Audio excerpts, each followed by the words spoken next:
తరగతి చదువుతున్నాను. గౌరవనీయులైన ప్రధాన ఉపాధ్యాయులకు మరియు ఉపాధ్యాయులకు నాతోటి విద్యార్థులకు 78వ స్వాతంత్ర దినోత్సవ శుభాకాంక్షలు. ముఖ్యంగా ఈరోజు జరుపుకోవడానికి ముఖ్య కారణం, మనకు స్వాతంత్రం రాకముందు మన దేశాన్ని దాదాపు 200 సంవత్సరాలు బ్రిటిష్ వారు పరిపాలించారు. దీనికి కారణం, వ్యాపారం చేసుకోవడానికి వచ్చి మన దేశాన్ని, ప్రజల్ని అనేక ఇబ్బందులకు గురి చేశారు. అలాగే భారతీయుల్ని బానిసలుగా చేసుకొని మన అధికారాన్ని వారి చేతుల్లోకి తీసుకున్నారు.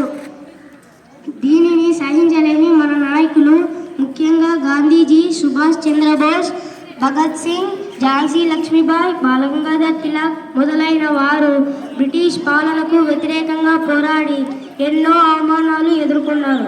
చివరికి జైలు శిక్ష అనుభవించారు.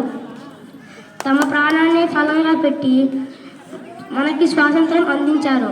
అటువంటి ఎందరో మహనీయుల్ని తలుచుకొని, వారిని స్ఫూర్తిగా తీసుకొని మనము కూడా మన దేశానికి మంచి పేరు తీసుకురావాలని కోరుకుంటూ, నాకు ఈ అవకాశం ఇచ్చిన ప్రధానోపాధ్యాయులకి నా యొక్క నమస్కారాలు.